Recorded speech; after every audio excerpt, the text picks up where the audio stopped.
Hello, hello, hello, and welcome to Dragonforge After Dark. It's me, Danger, and our guest, Titus, again.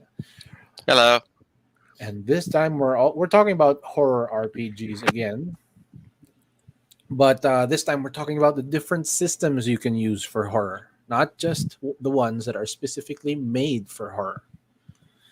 I said horror, not the horror.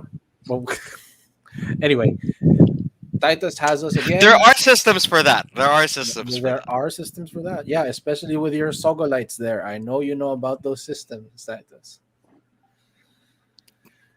So let's start with the presentation.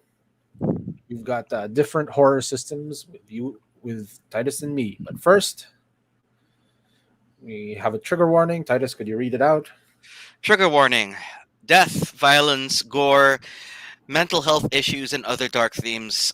We apologize, but we cannot talk about these gaming systems without touching on some of these issues to some extent. So, Yep.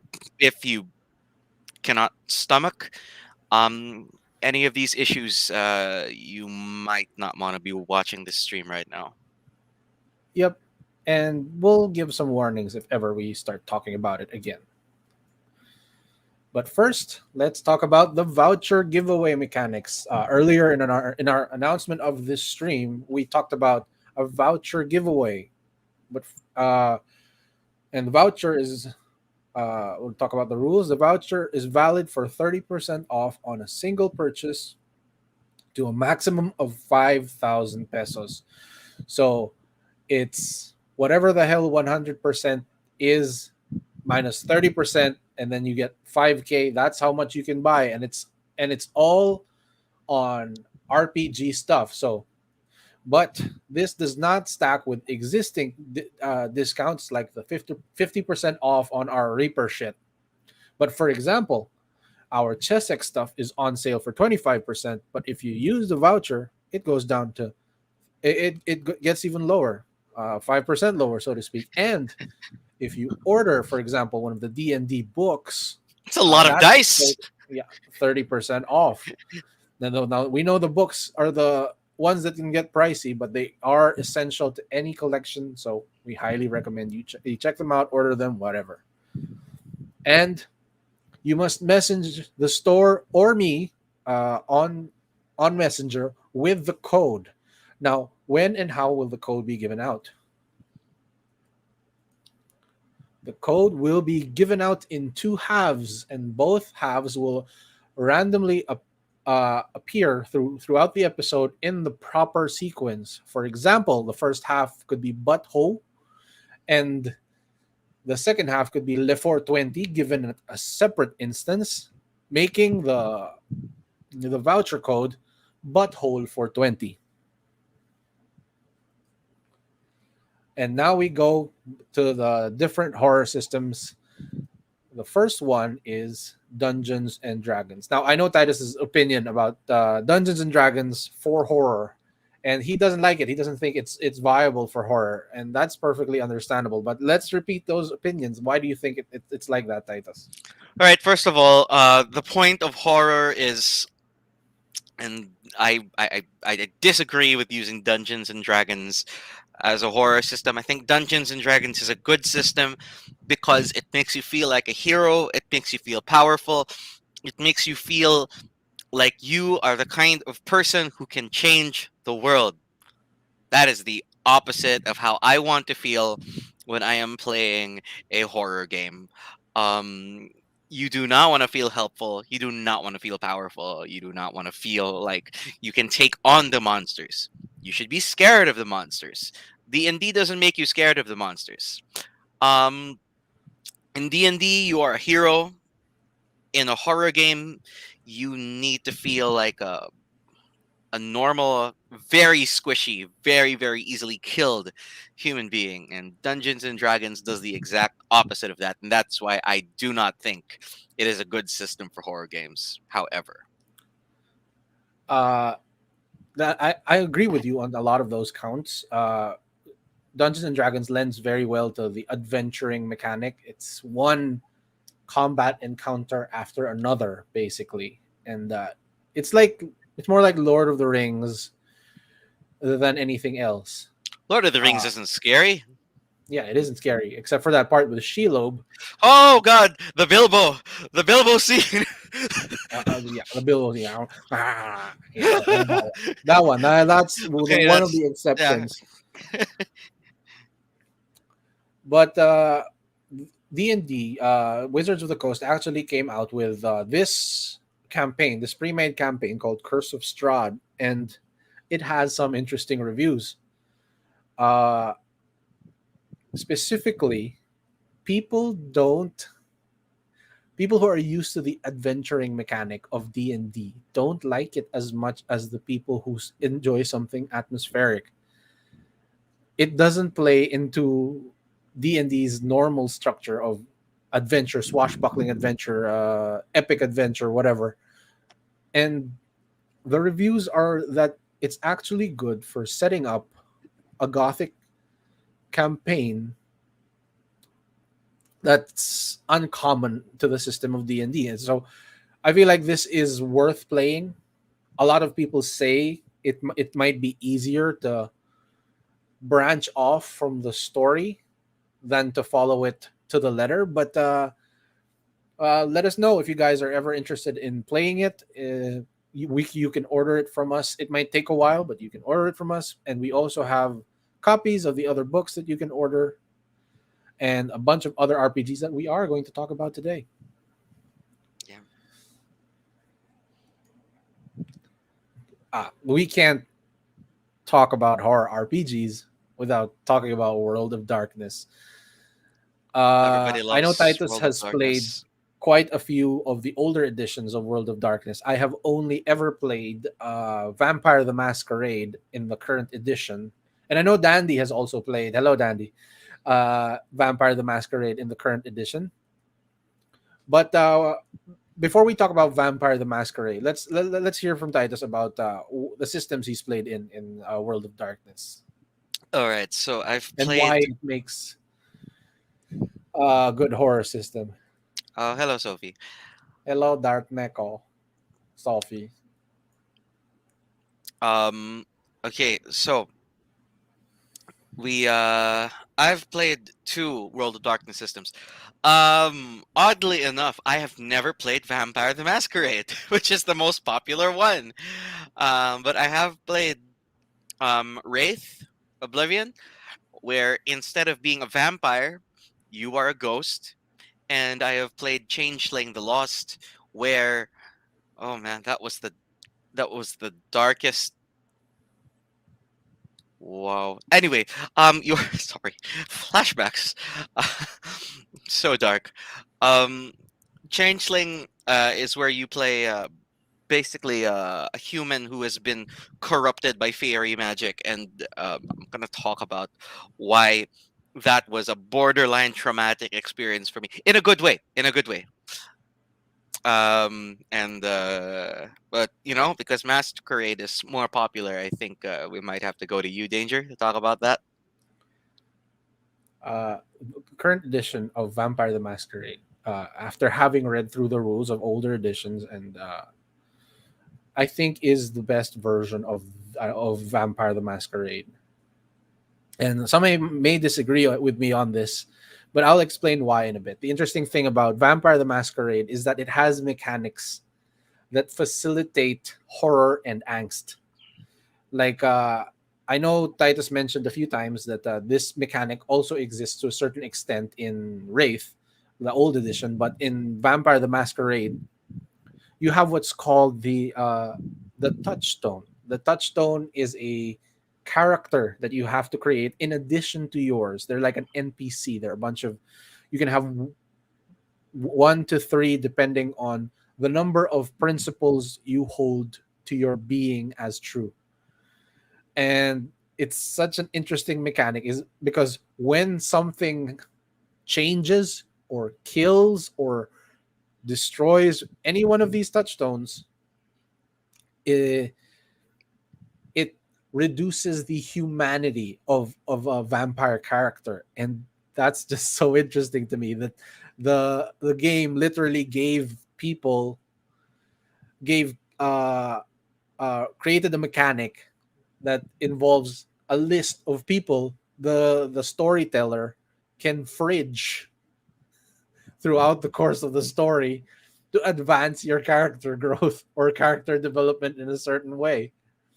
And it's just if you're gonna talk about like DMs like me and Danger, we love messing with the NPCs. We just love messing with people that our characters care about, especially in horror. There is nothing there are not many things worse than threatening your players' characters. If there's something worse than that, it's threatening a character that they love. Oh man, Oh yeah. threaten your character's loved ones. That's it's a great way to induce anxiety and stress. Speaking of threatening characters they love, the Dragonforge actually did a stream of this that Dandy and I were part of. It's called Midnights in Metro Manila. Just look it up on YouTube and you'll find it. And it's got 13 episodes and it's excellent. Also, I mentioned before that I like the current edition of Vampire the Masquerade, and I'll explain why. There have been a lot of controversies involving World of Darkness as a system because it's set in the present and therefore set against the political backdrop of the present. And there was this controversy about depictions of West Asian culture in this current edition that were removed from subsequent prints of the core rule book because it was offensive, a little offensive to say the least. I I'm don't not. know about this. What is this? Yeah. Uh, Basically, that stereotypical complex situation in West Asia where they're depict where the conflict is viewed from a Western lens, the right Oh, instead of okay. yeah, it's problematic to say the least. But it was even more problematic before. Let me. The Banu Hakim are a clan in World of Darkness, and a vampire clan in World of Darkness, and each clan has a what is called a bane. It's like a curse. It's their manifestation of the curse of Cain, according to the lore. And the Banu Hakim in older editions of Vampire the Masquerade, if I remember correctly, it's the Banu Hakim, is that they over the years would turn darker and darker and darker no matter what race they were born as. Oh no. That was in an old edition. And the current edition, I would have to say, is a lot more inclusive, a lot less problematic. And that's why I think the current edition of Vampire the Masquerade is the best one. And I think it's handled well by the current writers, except for that one slip up. Also, you can order this from the Forge.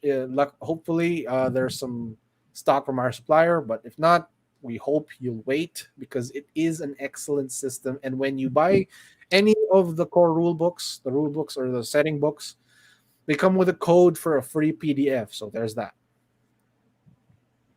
Ah, you can. Yeah, that's so that you can clip stuff from the book and send them to your players as handouts. And we have our first half of the voucher. Oh my god! Call of. I wonder what that means. Oh, Sakto, the next one. I'd like Titus to talk about this because an interesting thing about today's episode is that we're going in blind to some of these. Like some of these I know, but Titus has never experienced, or some of these Titus has played and experienced, but I haven't. For example, I've never played Call of Cthulhu, so I will sit this one out and just ask some questions maybe and let Titus do the talking on this one. I played Call of Cthulhu just this morning. That is how much I love Call of Cthulhu. Alright, so Call of Cthulhu is a very, very old RPG system. Um, Basically, it's set in H.P. Lovecraft's universe. Um, it's set in H.P. Lovecraft's universe with the Cthulhu mythos, or the Yog-Sothory, as H.P. Lovecraft would prefer to call it. You basically play, well, you usually play an investigator who is faced with mysteries regarding the unnatural, eldritch truths of the universe. And what I just absolutely love about this system, and what this system popularized in mainstream RPGs, is that it is one of the systems that is recognized for having a sanity system. In fact, um, most of the damage you will take in this game is sanity damage. I don't actually get to see a lot of people die in Call of Cthulhu. I have seen more people have their characters driven insane by the terrible, terrible, terrible things that are lurking in the, between universes and in the cosmos. The Basically the entire theme of Lovecraftian horror is exploring the idea that we are so small in this universe that we mean nothing to the bigger entities of this world, to uh to creatures like Nyarlathotep, Cthulhu, and Azathoth. We are not even an afterthought. We It's are like mites on a human n- skin. not They're the even, Yeah. or not even mites. We are specks of dust. Because a mite can at least suck blood out of them. We are nothing. So basically, Call of Cthulhu is a horror setting that explores the fear that you mean nothing and that you don't matter. And that's beautiful. Um, one of the things uh, one of the things I also enjoy about this game is how many different settings you can put it in. This setting has been used in medieval times, in of course during H.P. Lovecraft's times. I usually set my games in the 1980s, and just very recently I played a game that was set in 2021 during the pandemic, and it was set in the Philippines. It was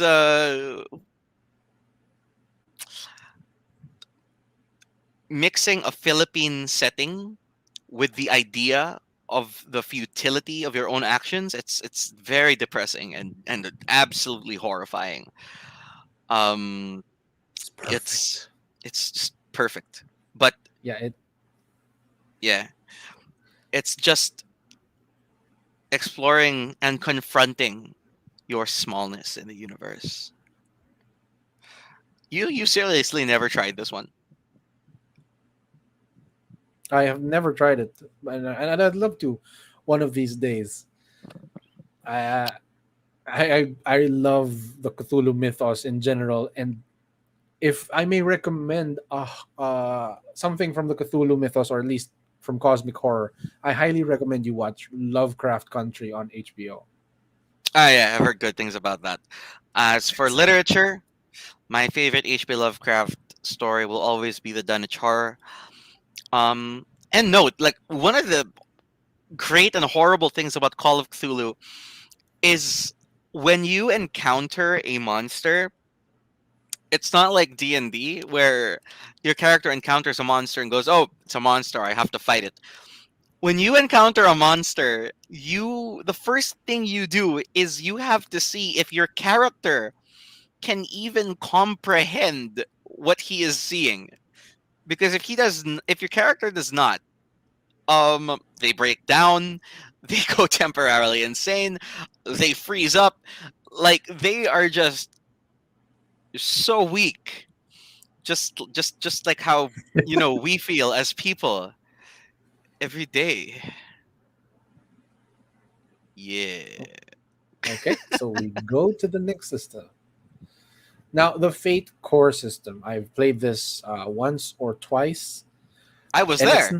yeah, you were there. Yeah, it's not specifically designed for horror. However, it is designed uh, for the players to create their own setting. I mean, you don't create the setting as part of the gameplay, but Basically, it's a system you can use in any setting you want. If you want to make like an Attack on Titan universe type setting, it can apply. A horror setting, sure. And I feel like it's an excellent exercise in narrative play.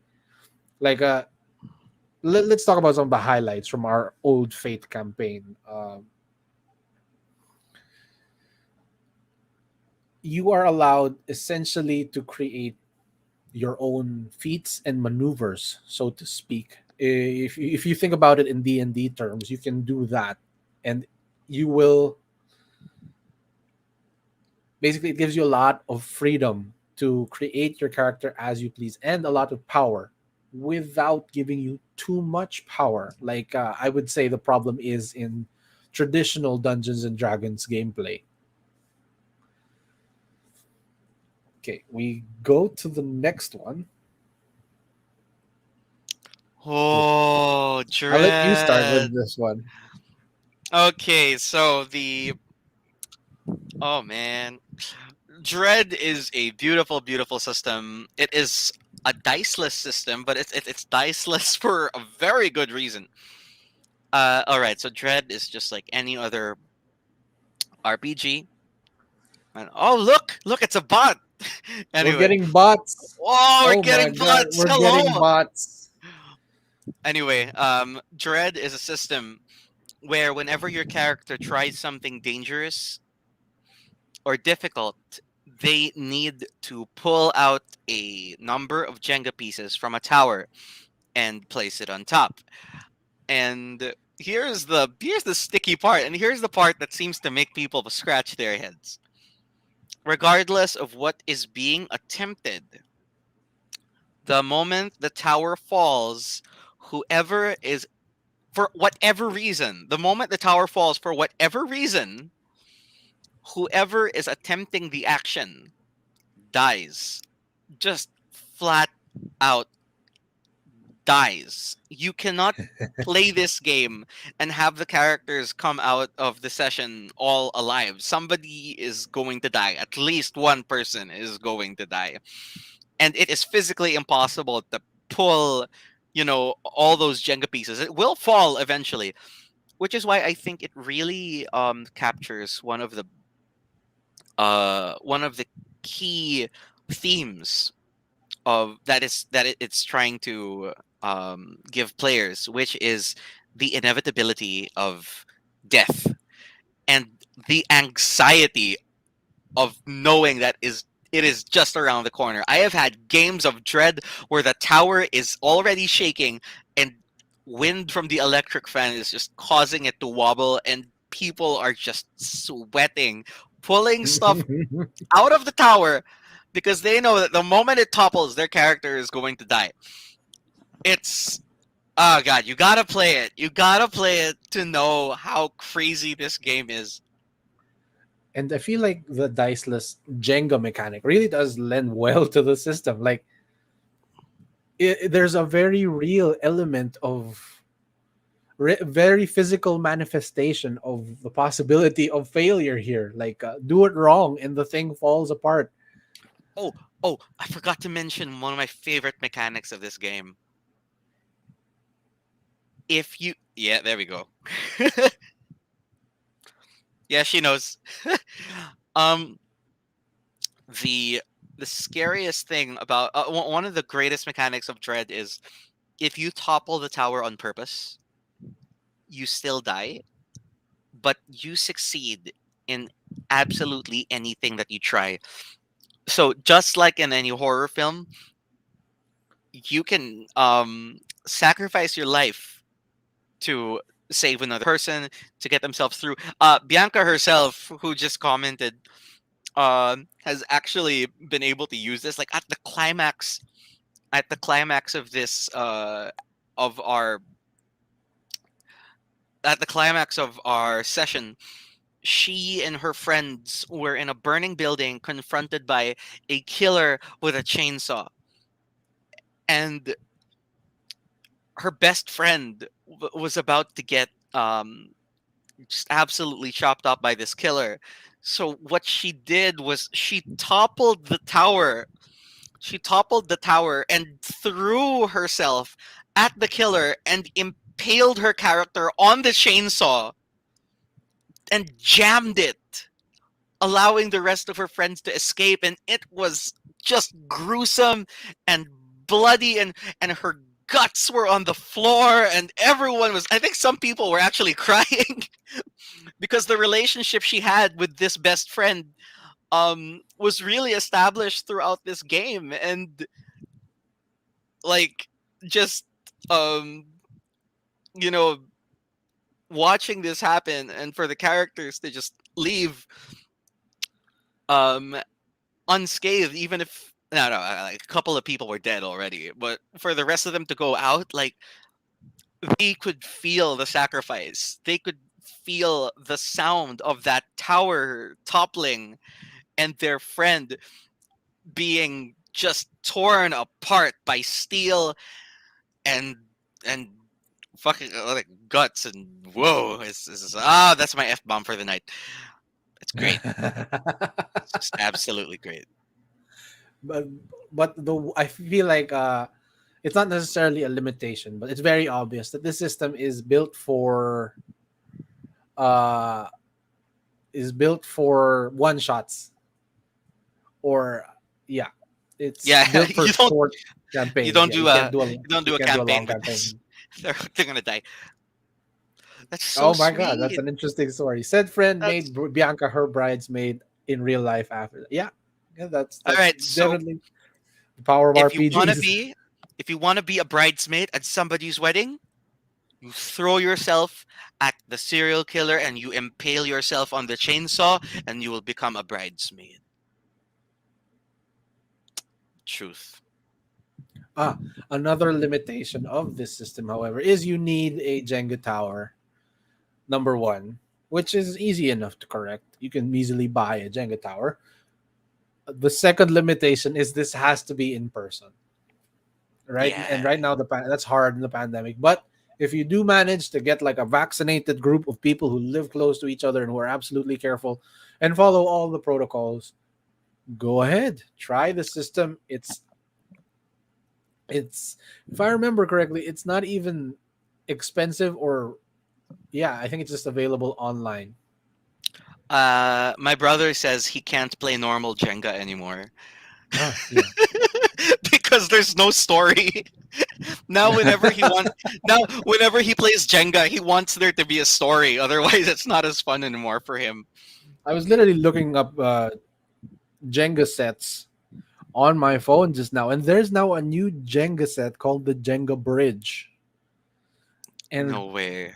basically, there's a rickety, tiny rope bridge, and that's what you put the fucking Jenga tower on. Oh my god, there's your F bomb.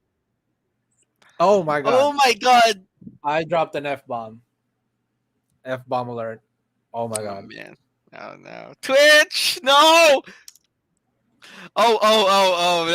No. My family. We have a Jenga tower, and you know how Jenga towers are usually like this? We have the extreme Jenga tower, and it's zigzag shaped. Oh And my we god. have played Dread with that tower. It was glorious. That sounds like a fun time. I should order a Jenga set. Yeah, or order the Jenga set. It is a great time. Uh, I played one game where they were uh, being chased by a werewolf through the woods, and every time somebody toppled the tower, the werewolf would come out and tear them apart. There were limbs everywhere. It's a very violent game because it's death. Every time the tower falls, it's death. Oh, another limitation of the game is once the tower falls, you got to build it back up for the next character who's going to die. However, usually what I do is when a character dies from the tower falling down, while they're building the tower up, I have them recite eulogies for the character that just died.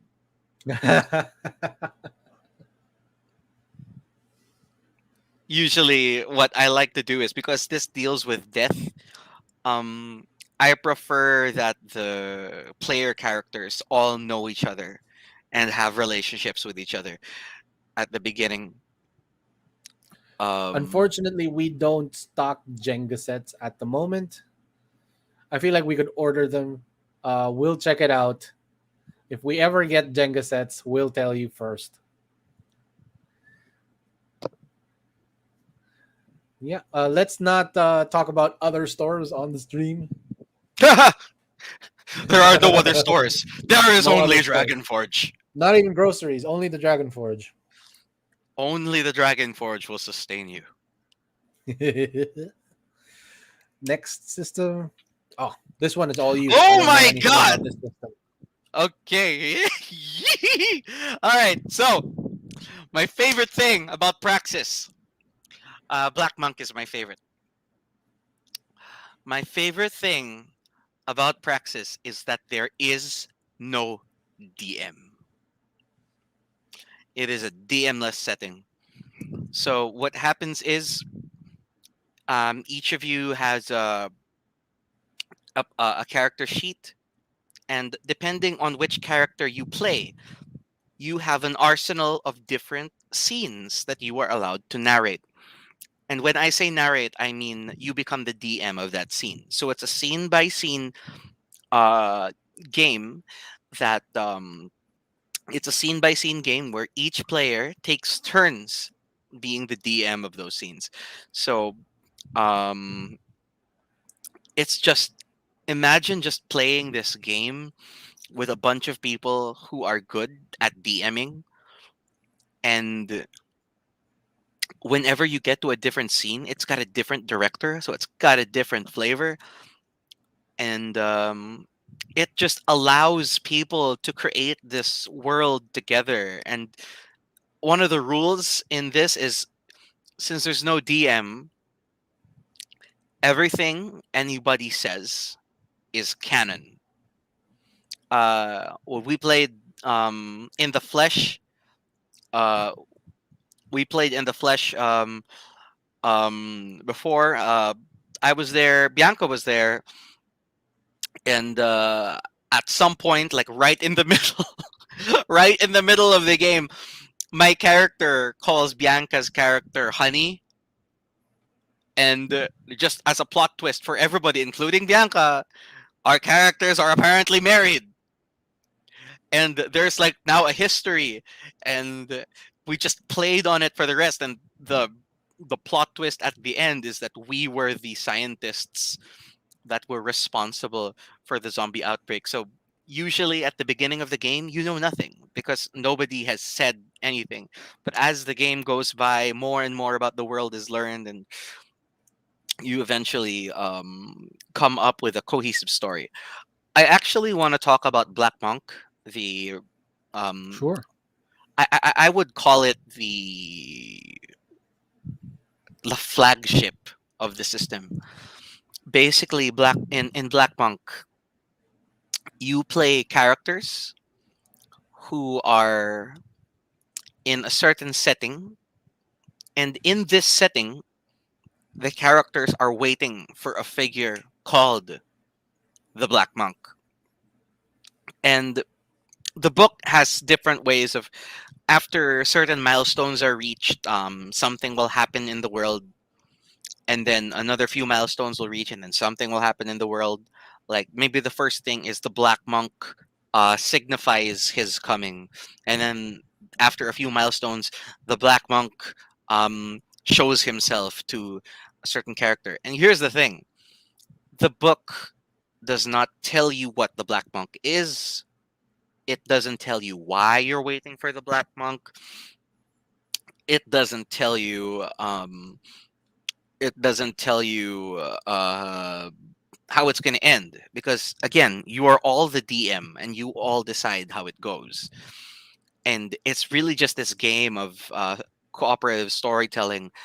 I have played Black Monk so many times, and it came out different every single time. One time, it was a fantasy setting, and the Black Monk was really this creature that was coming to kill them.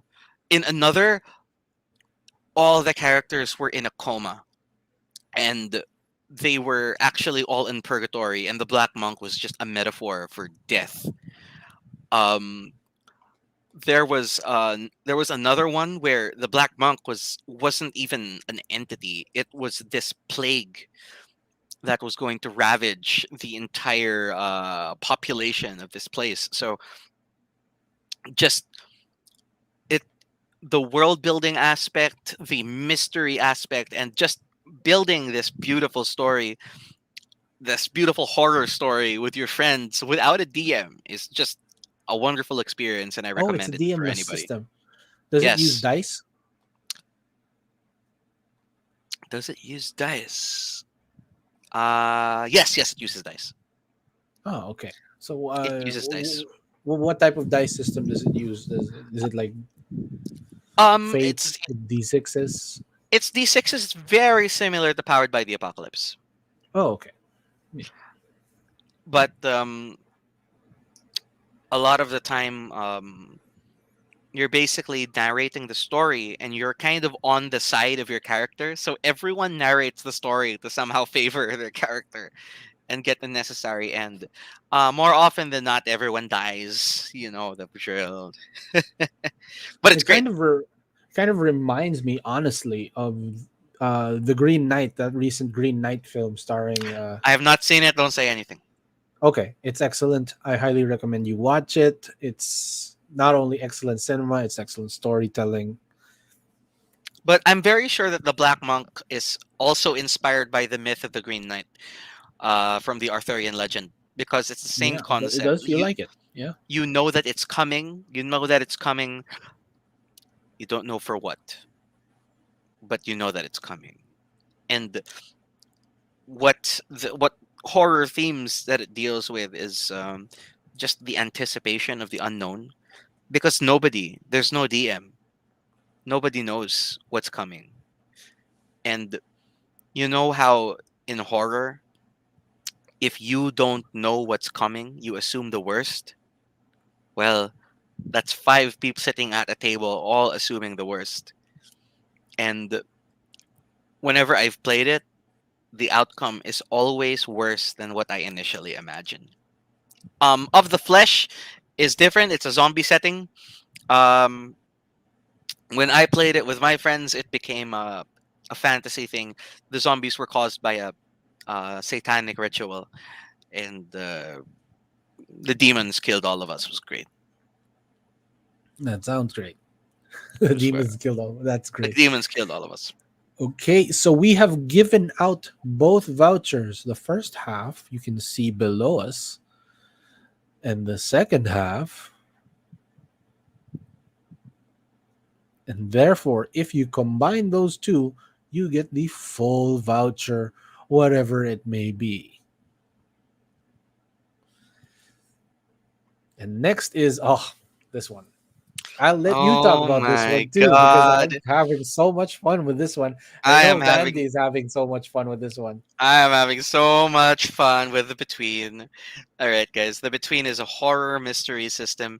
It's set in Victorian London. It's set in Victorian London. You each play different facets of Victorian London. It's based on. It's heavily inspired from Penny Dreadful. Um, we're running a campaign. Danger and I are running a campaign of the Between. I am DMing.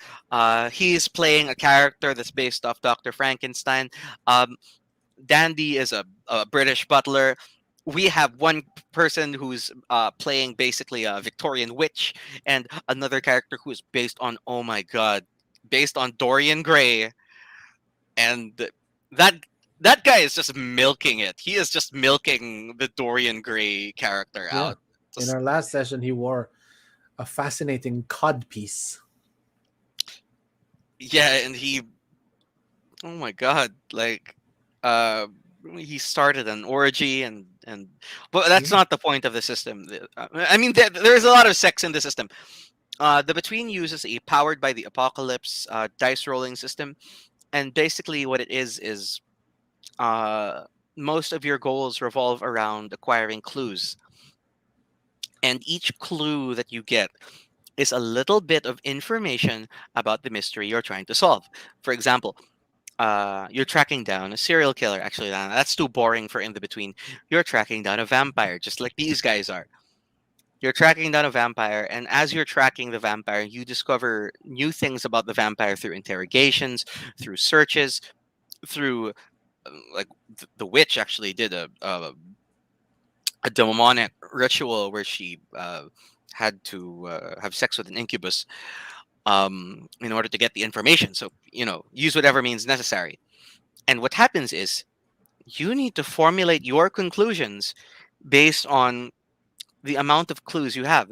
The more clues you incorporate into your conclusion, the better your chances of success are. There is a secret dice modifier um, that is affected by the amount of clues that you interpret into your conclusion. So what does that mean?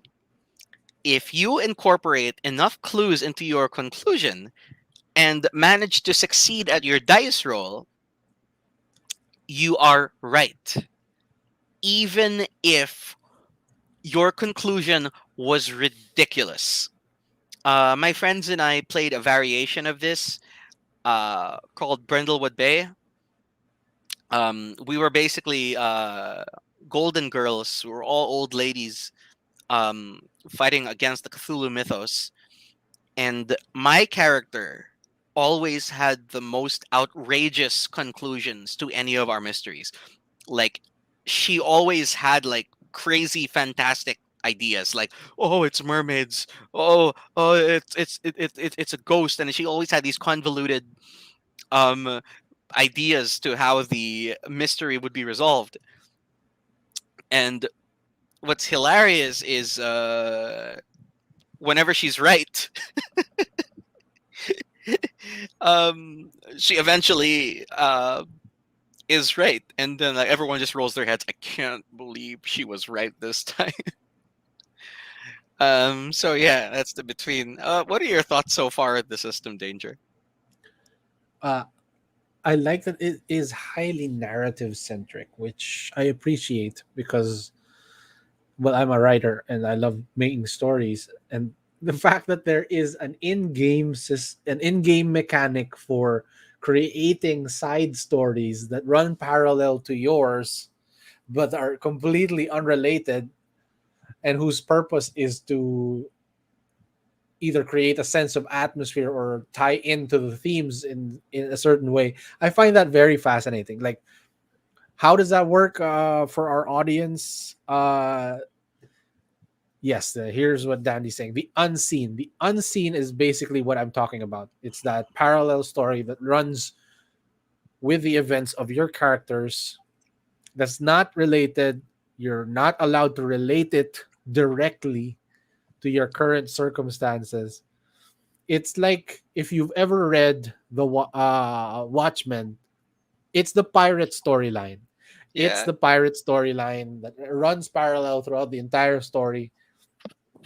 That's but has nothing almost to do with the actual story. yeah. It doesn't have anything to do with with the story per se, in except that it has something to do with the same themes, the themes of the gray moralities of killing, of the lines you cross when you kill someone, of the evil lines of madness and stuff like that as well. And I'm just so fascinated by that, and I'm excited to create more unseens. Yeah. Um. So, and one of the greatest thing about the unseen is it's narrated by a player. The DM doesn't make the unseen. And If I remember correctly, we're supposed to take turns. yes, you were supposed to take turns, except for that one time where you used a character skill that allowed you to take control of the entire unseen for that entire night. And he did his best. I hope Also, I go on. one of the most awesome elements of the between is the Janus mask. Oh yeah, I love it. All right, Tell so one of the great things about the between is I, as the DM, I'm encouraged to put very heavy consequences on failing a dice roll. More often than not, failing a dice roll will result in death. Um, you can attest to that, Danger. hmm hmm Or there are always really, really bad consequences to failing a dice roll. However, to protect against that, there is a Janus mask. So let's say that your character rolled a dice and ended up dead. You can say you're going to use your character's Janus mask function. And what you're going to do is you're going to choose one of the um, narrations that the game gives you, and you have to narrate a flashback of your character that relates to what your character is attempting. And that will actually change the outcome of your character's action. It's kind of like in an anime where the character is trying to do something very difficult, and all of a sudden they have this flashback that lasts an entire episode, and that actually brings them um the motivation to succeed. It's the And motivational flashback. yes, it's the motivational flashback. There is a motivational flashback mechanic in the between, and that is one of the reasons why it's so cool is because you're not allowed to talk about your character's backstory in or out of character. You have to write it during the game through the flashback mechanics that the game has.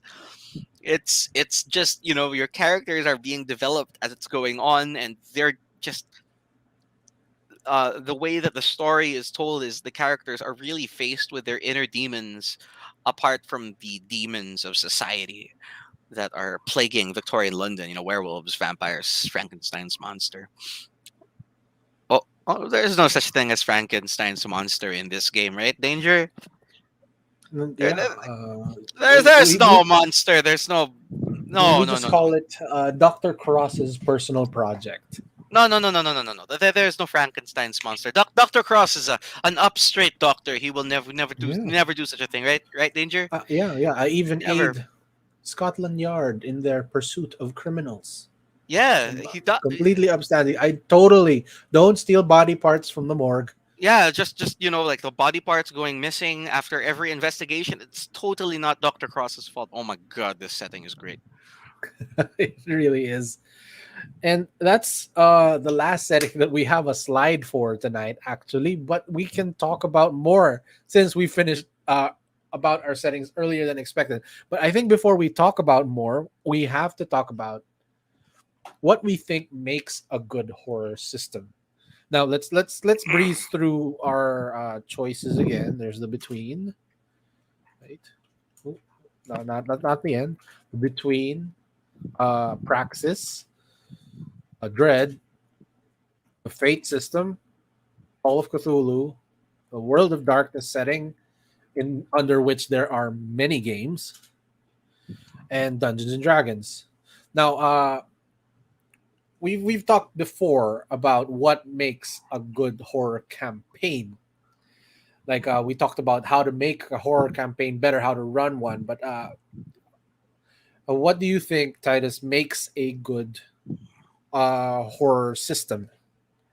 All right. I mean, for me, what makes a good horror system is it needs to induce just the right amount of anxiety in a player. I do not want my players to feel like the characters are safe. I do not want my players to feel like they're gonna make it out. The reality of death or insanity in cases like Call of Cthulhu must always be looming.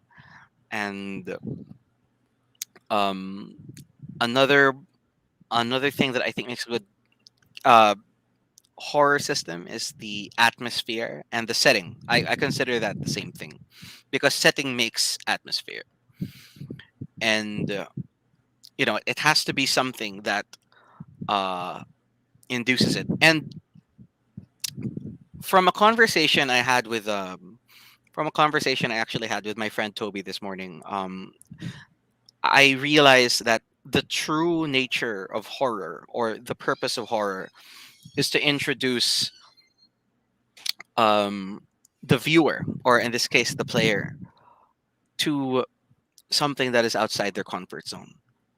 It introduces something that is normal and then makes it abnormal and then makes it scary. Um, a good horror system will make players think. It will make them learn what they are truly afraid of. And I think what a good horror setting is, and I think this is why Bloodborne will be my favorite horror game of all time. A true horror game gives you a chance to confront your fears. It's a game that rewards you for bravery, that rewards you for taking that extra step and confronting the insignificance you have in this world and giving yourself up for something that you believe is greater, because that's the whole point of playing horror. Yeah, yeah, I agree with those on all counts.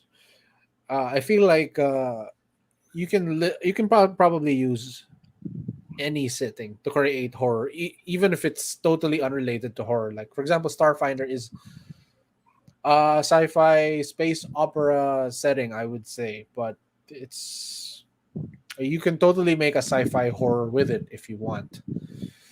Uh, Dungeons and Dragons and Fate are not necessarily built for horror, but with some creativity, you could probably make it a horror game, make a horror campaign out of it.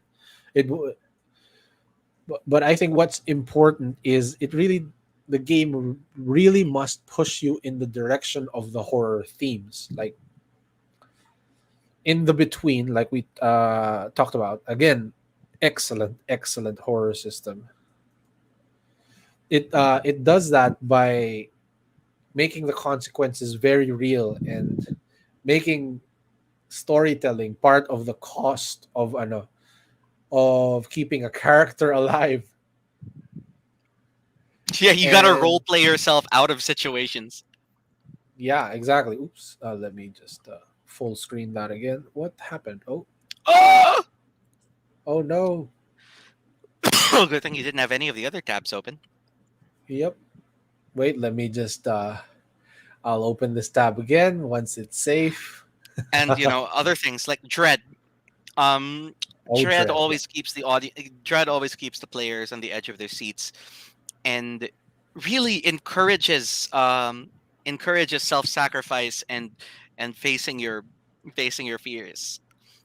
Quite That's what literally makes the does it best do that stories. using the Jenga tower. Like that'll make someone nervous as hell, especially if you're doing it in the dark and you're playing some music and it's already wobbly as shit. Oh man. Um, Also, Black Monk, which deals with the horror themes of trying to figure out what is there in the unknown. There is no fear like fear of the unknown.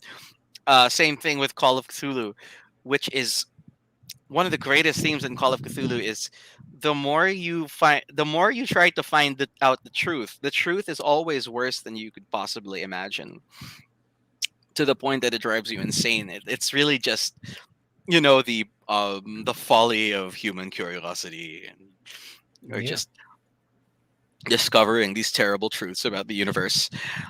And by the way, I have another setting that I'm gonna talk about Oh when we yes, get let's back do to that.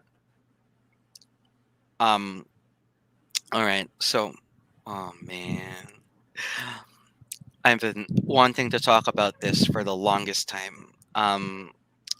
There is a we don't have a slide for it sadly, but there is a system, and I consider it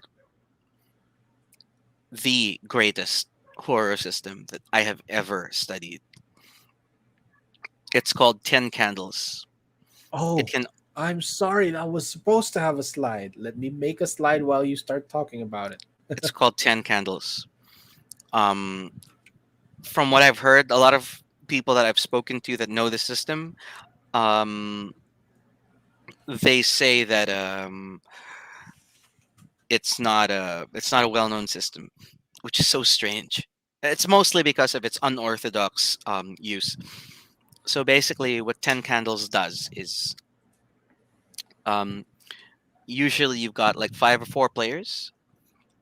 Um, you have your character sheets, and as you are creating your characters, and no, 10 candles is always 3 hours. It's always 3 hours long. Um, while you're making character creation, the character creation has a process. While you're doing that, you will be lighting 10 candles one by one. And as this happens, um, the candles will remain lit on the table the entire time. And 10 candles always has 10 scenes. It is understood at the very beginning of the game that by the end of the story, all your characters will be dead.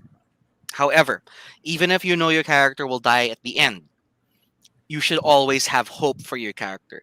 You should always want your character to win. You should always have your character drive to So be. it involves basically that the basic principle of how to make a horror campaign good as a player. You have to participate. You have to have the right mindset for it. Yeah, root for your character even if you know your character is going to die. 10 candles is always set during a post-apocalypse. um Usually the characters are the last remnants of humanity, in several different settings, several different kinds of apocalypses.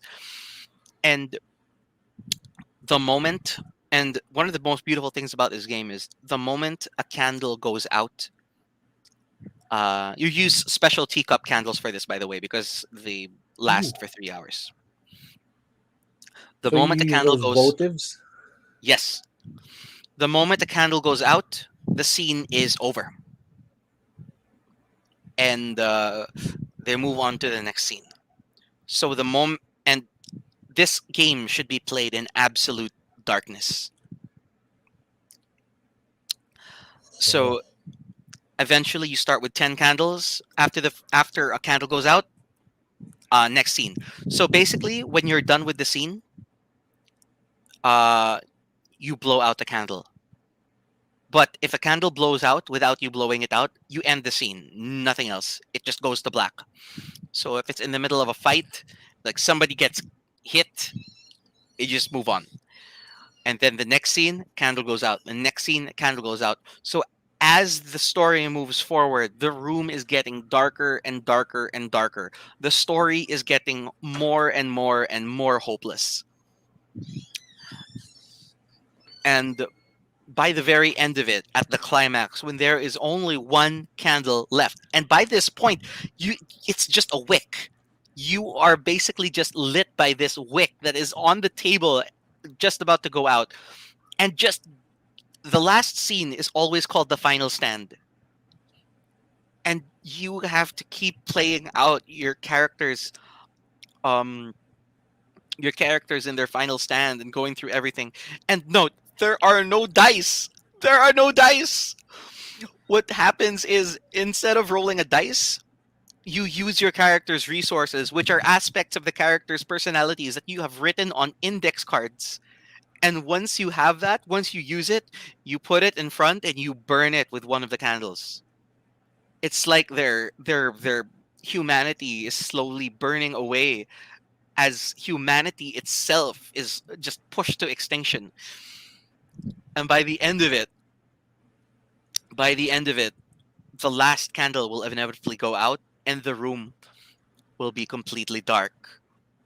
And then the DM presses play on a tape recorder that he had at the beginning of the game when the players were introducing themselves. And just the last sound, in absolute darkness, you hear the players introducing themselves. My name is blah, blah, blah, blah, blah, blah. My name is blah, blah, blah, blah, blah, blah. If anyone can hear us, please know that we are alive and there is hope. And that just plays out in absolute darkness while your characters are all dead. It is the ultimate game of unconditional hope in the face of absolute hopelessness. And that is horror. So freaking 10 candles, man. Just buy it, support the people who created it, and just play it. Make it mainstream. I will put this game out there. Just play it. I have never played it. I've never played it because it's pandemic. And Yeah, I discovered it during the pandemic. yeah. Roxy says the atmosphere. Yeah, I agree. Any game that makes the atmosphere more interesting, literally, I feel like is an excellent way to facilitate horror. Because, for example, the 10 candles, whole candles thing, the whole candles mechanic, and then the tape recorder at the end. Oh my god, it really does take the theater of the mind to another level. And that's I something heard you about this. definitely need in any horror campaign, because it's not Like easy to be constantly imagining the horror yourself, and that's fine if you're not an imaginative person, but just and yeah. just the poetry of it. Um because the candles are supposed to represent hope, right? The candles are supposed to represent hope. So the hope is just dwindling. And even when the candles are out, you hear the voices of your characters even in the midst of death. It's really just even after death. The fact that you lived and that you tried is already a victory. I've heard stories of people playing this um because like you really create your character throughout this, and it has a very good character creation system. I've heard stories of people playing this. It's dark. The recording is played. Even after the recording stops, nobody stands up. They just sit there, and when the lights goes on, like everyone's face is just wet because the emotion is just so overwhelming that a lot of the players tear up and they feel the sympathy for their characters. But it isn't just sympathy; it's also this catharsis that comes with um I faced my fear tonight, or I I confronted the reality of my death tonight, and that is just so therapeutic. It's very good. Okay, It's so good we're for you. definitely, people in the comments, we're definitely playing this one day. Yeah. I would even love to record us playing some of these as one shots, like even just a dread campaign. Like at the end of the pandemic, contact us. We will play with you. Yeah, or when we're all, if we're all taking the safety precautions. Honestly, Um, I've been tempted. Like I'm so tempted. I miss in person gameplay so much that I was tempted to put out like a call to my local subdivision who wants to play. It's okay, I'll teach you if you don't know how. But yeah. then I decided I would rather be safe than do that at the moment. Like Oh, Roxy would, yeah, um, back I to feel World like of you'd be Darkness. excellent. Yeah, she would be so good. Oh, but let's go back to You World would of be so good. Darkness. Back to World of Darkness. I didn't get to talk about Wraith and Changeling. Oh yes, let's talk about Wraith and Changeling. All right, so we talked about the vampires already. Wraith is basically the mechanic of Wraith in World of Darkness. It's set in the same world, so a lot of the times when people play Wraith, and this is where it gets really fun, Danger. In Wraith, what you're going to do is you're going to create a character. You're going to make the full sheet, character skills and everything, and then after you're done creating the character, you are going to kill the character. The first thing that happens in a campaign of Wraith is your character dies. Because in Wraith, you play a ghost. So, and instead of touchstones, you have something called fetters, which are people or objects in the living world that your characters are related, not related to, that your characters are kind of held there. So, what happens is once all your fetters disappear, there's nothing holding your character to the world anymore. So your character just disappears. I miss you, Steven! So I miss you, Esteban the Whitey. yeah. Um Once your characters are dead, you've got this. And there is this, the lore is so deep. It's just like vampire. Um you get to explore the afterlife of the land of Stygia, and the Chiron, the king of the dead. You get to see all these different kinds of ghosts, whose powers are based on how they died and how they lived. You get to explore what it's like to feel so helpless because you're dead. When I played Wraith, I'm still playing it. I have an ongoing campaign of Wraith right now, but it's on hold because the game got too depressing for obvious reasons. Yeah, we yeah, the game got too depressing, and um, what happened is my character was this person who was involved with the mob. He was gunned down along with his wife and daughter. And while he was dead, he found out his family was still alive and in danger. And my character has to deal with this helplessness of being dead, but still seeing that his family could end up like him as well. And being dead kind of sucks, so he doesn't want them to. And for some reason, only his daughter can see him. So there's this relationship that he has with the daughter, but he's always pulled away because of all these things that are happening in the land of the dead, and this organization called Orpheus. Orpheus is another World of Darkness setting. Um, there's a Hello, Toby. I'm just talking about our Wraith Oblivion campaign. So, and this organization called Orpheus that is actually interacting with the world of the dead through technology. And because of this, my character has to seesaw between that and uh, his story and trying to uncover the whole mystery of his death, and it just makes him so helpless. Um, so basically, yeah, that's Wraith. And then there's Changeling the Lost. Like, oh my god, Changeling the Lost. Trigger warning. This has been.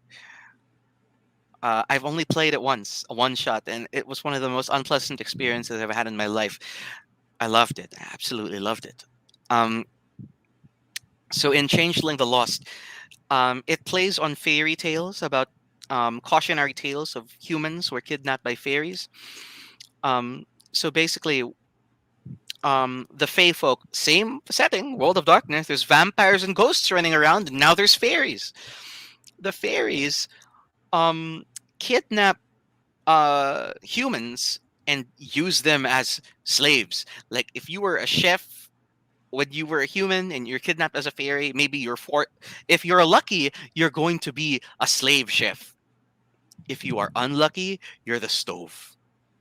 You get turned into objects. Like the Fey realm, it just turns people into objects. The character I played was was a furnace and a blacksmith's was a furnace for a blacksmith. So what happened was, and what happens in Changeling is that your characters have escaped the Fey realm, and they are now living um, in the world of humans.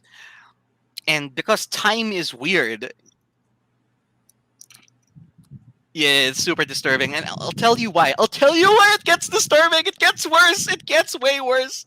It gets so much worse. So you're you're coming out of this Fey realm and you don't know how much time is going to pass. You could have been abducted during the Victorian era, but when you come out after hundreds and hundreds of years of being a broom, a door, a footstool, you come out and it's modern day and you don't know how to integrate yourself into society. And here's the thing, you are forever changed. If if you are forever changed, you have a little bit of fairy in you when you get out. You will never fit into human society ever again. And as you are interacting with normal human beings, you have these powers that actually makes you better than them. You have these powers that makes you different from them. And as the story goes and the way that the Changeling the Lost is meant to be DM'd, your character will be pushed to becoming like the fairies. You have a humanity bar, like a humanity meter that Oh, that's slowly a yeah.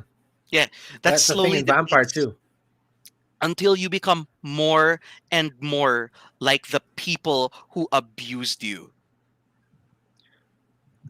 Changeling the Lost is about abuse and surviving it, and not just the consequence. It talks about it's not about, it's not a game about being abused. It's the game about what comes after. It's a game about how alienated you are from people who haven't experienced the same thing as you. How you tend to gravitate towards people who have also experienced the same thing, but you also end up acting abusive towards them because it's all you know, it's all you've learned. And it just people are people are gonna start X carding me. It's all you've learned. And just this pull, it's about this pull that people who were abused feel to become the people that hurt you. Like, yeah, the powers are free to use when you act in a way that you're supposed to, as that fairy thing. um when you act as an ogre is like, you could actually come out as an ogre from the fairy realms. If you are one, it I'm allows an ogreish ogre. things to be free. Ah! Donkey. And Get like, out of my swamp. I tried. I tried to play the game as a straight, upright character. By the end of the game, I had strangled someone to death. Um, like, like at the end of the game, I had already strangled somebody to death. I have already lied to several people. I have already kidnapped a child. Like, literally, just pushing me to do terrible things. And it's very triggering. It is very, very triggering. Toby ran the game for me some weeks back, and there was this scene. There was this terrible, terrible scene. When I say terrible, I mean it in a good way. This terrible, terrible scene where my character had just come back from this climax of the adventure, and um, the character's like, "Here, I got it. I got the kid. I got the kid that we were supposed to save." And I yeah, agree on always this. use safety tools. Always use safety Always, tools. always use safety, especially for games like this. Always. I got the kid we were supposed to save, and he's like, "Oh, it's the wrong kid." It's like, "Well, we still saved the kid." No, I needed to save the kid that we were going to use for leverage against one of the other changelings. And I'm like, "What?" But that makes us just like them. And you're kind of realizing that changelings are starting to become like them. And then the character that my character is talking to goes, "Wait, you're talking about becoming like the Fae? You know the Fae don't exist, right?" And then like my character has this existential crisis. The Fae don't exist. You imagined it. It's really just, after what happened to us, we imagined all these things that happened to us. So a lot of the changelings don't even believe in the Fae. So imagine you're playing this character who is an abuse victim, and often you will be told, just like a real abuse victim, that what happened to you did not happen, Yep. that your feelings aren't valid, that what you are saying that is hurting you is just all in your head. My character just snaps, just absolutely snaps, and strangles this person to death. And right after my character snaps, like they have this fight, and right in the middle of the fight, the guy just goes, you know what? All this chaos, it's your fault. You've always been such a drama queen." Oh And my it really god. just goes back to how horror is cathartic as a genre. It's really that fight against inner demons, the fight against insurmountable odds, and deciding to fight against them anyway. And horror does inevitably sometimes have to deal with these dark and emotionally heavy, emotionally taxing subjects. And that is one of the dangers of an RPG game because it's Yes, so much more immersive. And you really, again, like Toby said, you really do have to use safety tools. please use safety Absolutely, tools. safety tools. Like the story I just told, it's an example of how just intense and triggering that these stories can get. And these systems, they are geared to make moments like that.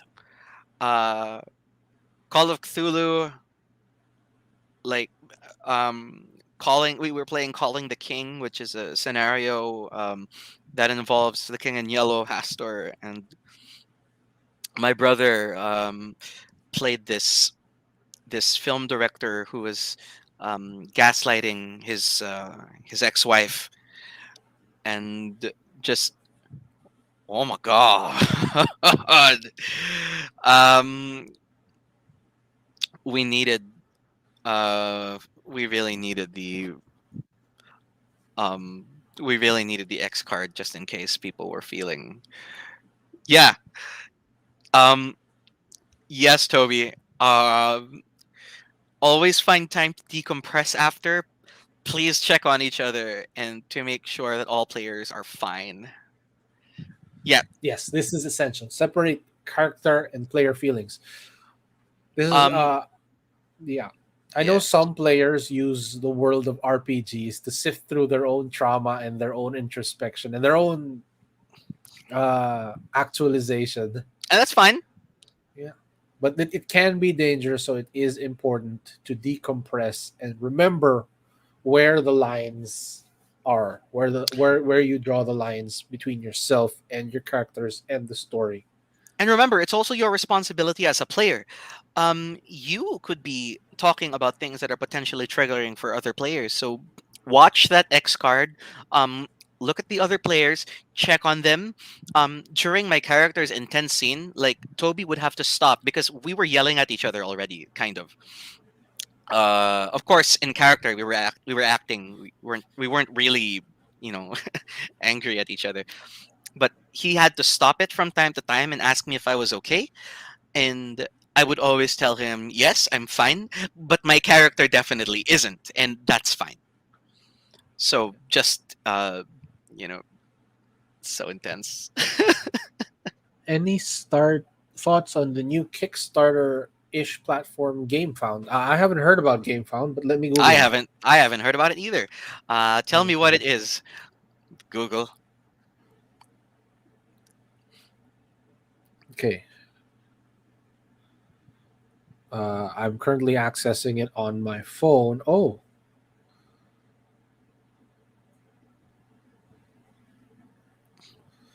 GameFound is a free tool for crowdfunding project creators. Join GameFound today and take part in the board game revolution. Oh, I have mixed opinions about Kickstarter as a platform, but this is likely clouded by my position as a retailer. Like I Kickstarter and platforms similar to that, like Indiegogo and GameFound, I feel have democratized the creation of board games, have introduced many interesting new mechanics to the general canon of tabletop games. However, very very often these projects take very long to it's very difficult to get them to the masses. Like unlike uh, those games mass produced by big companies rather than individual developers on Kickstarter and Indiegogo, it still takes very long for the new thing to trickle down to the average person. it's still somewhat inaccessible, especially to us in the Philippines. Oh my god, it's very difficult. Like you'll get like a few backers. We've tried backing as a store, but it's also quite difficult because the turnaround is it takes so long. The return on investment takes so long, And like I yeah, 2 years, and it's not even assured most of the time. and I always have to pay so they always ask for so much money. Yeah, um yeah. as somebody who doesn't have a lot of money to spend on games, they ask for a lot of money. But but that's just my experience with Kickstarter. I actually I don't know what Game Found is going to be like. But of course, this is limited to that opinion of mine is somewhat limited to the realm of board games and card games. That does take a while because there are material elements to it. But for RPGs, ah, I love it. I love that I have access to itch.io and that I can get the PDF uh, even if I don't want the hardcover. I love that many Kickstarters work like that. How but still I would before we examine the problem of GameFound and other similar platforms, I feel like we need greater international support of our own local RPGs as well. International support and local support of our local RPGs so that RPGs can become a part of our culture. And it's strange to me that Southeast Asia is considered a hub of RPG creation. So much so that if you look up the the hashtags for RPG SEA, there are so many local creators, Filipino creators, uh, and the rest of Southeast Asia. There's so many games, but they're not popular. They're not getting enough support, and that's a sad thing. And I think we should support them. Yeah. Um, some of the games that we talked about, a lot of the ones that I made a point of putting into this roster are made by independent developers. So if you plan on playing a lot of these systems, Dread, Praxis, Ten Candles, uh, um, as much as possible, try to give these people what they deserve, and give them the attention they deserve, and also give them the money that they deserve. And if there is a way that you can if there is a way that Dragonforge can find to get people access to these books, then all the better. We I would believe me, we're trying all the time. We're trying to find Oh yeah. suppliers, but the global supply is also harder right now because of the pandemic. It's like I can't even get my Warhammer stuff. I'm gonna tell you how difficult it was to get fifth edition anything here, like the books, the hard copies of the books. In the early years of the Forge, particularly the first year, uh, Wizards and Magic are under the same supplier. I mean D&D and Magic are under the same, I know, from the same company. Wizards of the Coast, and Wizards of the Coast is owned by Hasbro. But it was very hard to get anything Dungeons and Dragons here because they felt the demand and the volume wasn't enough.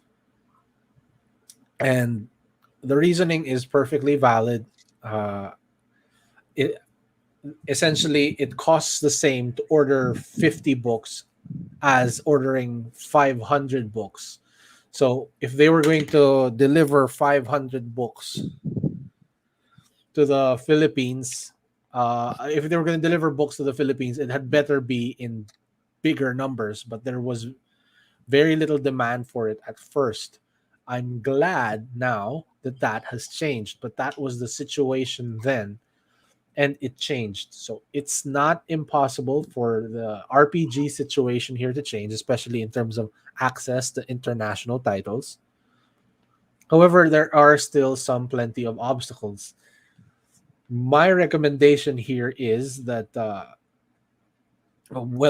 feel like shops like ours did their very best to keep recruiting new players, creating new groups, introducing people to D&D, at least the edition at the time, 5th ed. Yeah, like what we would do is we'd actually have um like if you enter the Dragonforge, you want to play D&D, you could buy the book, you could buy the dice and everything, but and you could buy a character, a model, Actually, no, and we could I know we used to even uh help people create their yeah, characters for we would free. help Yeah, people. that was a free service we provided just to get more people playing, just to get more demand for the game. And better than that, what we would do is we would even provide you with a DM. Like you had a roster of DMs that you could choose from, just so that Yeah. people could play. Because a lot of groups can't play because they don't know anybody who knows how to DM. So we encouraged people to still play by saying, "You don't have a DM? Here's your DM." Like we'll tell them to come over you're uh, when you're free and you're here with your friends. And the DMs were paid. The DMs were paid roughly around the equivalent of per hour. Basically, each player would pay the equivalent of spending 1 hour at a comp shop. Each player in the game would spend about like 45 to 60 pesos per hour, depending on how many players there were. And yeah, these were the good old days of just popping in for a session. Whichever DM was available, or if you had the preferred DM, you could also hire them, and it just stimulated the community in an unexpected way for us. It just the D&D community just grew and grew. Yeah, that was my And part-time job while I was in college. yeah, it was my I know my commute home money because I kept spending my shit on Magic on and Warhammer. Oh man, like I hardly earned anything from that job because whenever I earned money from working for you guys, I would just buy from your store. So I just essentially be giving it back. So thank you, I think. And funnily enough, we got a lot of backlash about this in the local D&D groups. Like they all felt that something was wrong, but they couldn't place their finger on what they felt was wrong about paying someone to DM. Oh yeah, there you go. Steven got it right. You got paid in minis basically, Titus. And yeah, I agree. I don't know. I mean, well, to be honest, speaking as somebody who gave hours and hours and hours and hours of my time teaching people how to play D&D and writing stories for them, putting hours of my study time and taking time off college to uh, help build this community. I don't think I would have been able to do it as well as I did if I were doing it for free. Uh, just saying. I mean, it isn't me being greedy. It's me being fair, and I'm going to stand by that. It really incentivized the development of a community. And Yeah, I we didn't even uh think about that the implications of that in the beginning. To us, it was just like, oh, these DMs are being paid fairly. They can use our resources, and we get a small cut. Like literally, we take like uh 20 20 pesos per person o per hour lang, and then the you you rest goes to the yeah you the took rest around goes half, I to think. yeah, but sum that up, and that's greater than minimum wage. And I did get paid players, more than minimum wage. yeah, exactly. And it wasn't much, but it was enough to kickstart RPGs in the In Katipunan that area. area, yeah. Oh man, so many In people that just got area, so and into it. And honestly, I don't think that these people would have come to me uh, and asked me to do a game for them. Like the fact that it was a professional relationship, it didn't mean they could just call me up while I'm in class and say like, "Hey, we need you to DM this for us." You guys would call me up and say, "Hey, we need you to DM this for us. We have some players who don't have a DM, but we'll pay you." So it actually made people more confident to ask me to DM for them because they were paying me. Like I know that a lot of people uh, don't want to approach me because they don't want to ask me for favors and hours of my time. But when you make it a professional thing, it actually makes them a lot more. Yeah, yeah, yeah. It actually makes them a lot more uh, confident and less guilty about asking me to put in that effort for them because they don't know me. They're just people who go to the hobby shop. So at least you get to go up to the front desk and say, "Hey, we're running a D&D. We're doing D&D. Do you think you could get Titus to come at this particular time?" It's like all that preparation too, and yeah, being the allowed to be compensated for it. I mean, work is work. I am a writer who gets paid to write, and DMing is there. I mean, the way I do it, at least, there's a lot of writing involved. So the time I spend writing for tabletop RPGs is time that I could have spent writing for something that I'm getting paid for. So um, I think that it was a perfectly fair thing to do. In and hindsight, it was a pretty effective way to revitalize it. I agree. And I I'm not gonna claim all the credit for the now nearly monumental popularity of tabletop RPGs in the Philippines, at least in certain circles. But I like to think that we played a part in that. I think I that we did really, too. yeah, I think we Um, really did. Obviously, there are other stances on it. Like for example, Toby, uh, who seems to really like our stream. We love you, Toby. Um, Toby does not charge. He has been just Yeah, spreading the love for tabletop RPGs. since the beginning. Yeah, ako, S- before I charged, yeah, I was playing for like what 10 years also, yeah. Toby and has been spreading his love for tabletop RPGs for a really long time, free of charge. And I asked him why. I asked him why he never took money for it. And well, we always buy him food when we go play with him, but he doesn't take money for it because he just doesn't want to make his hobby into a job because it takes a lot of the fun out of it, which is a perfectly reasonable thing to say. So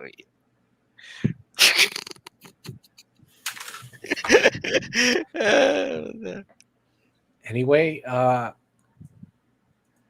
just don't want running a game to feel like work. yeah, that's what he said. That's a Yeah. perfectly valid thing. I stopped charging for my games as well, although I am currently taking a break from GMing. Um, I feel like I I'm will I'm eventually get back to it. I am going to start giving people my Kofi when I DM games. Um, Toby, I pay him back in bodies. The Oh, way I pay definitely. Toby is I pay him in bodies. I take people to him. I introduce people to him, and I basically increase his player pool by luring people into his games. So that's how I pay him. I love you, Toby. Anyway, we have strayed. far off topic So now. sorry. We have strayed far off topic now.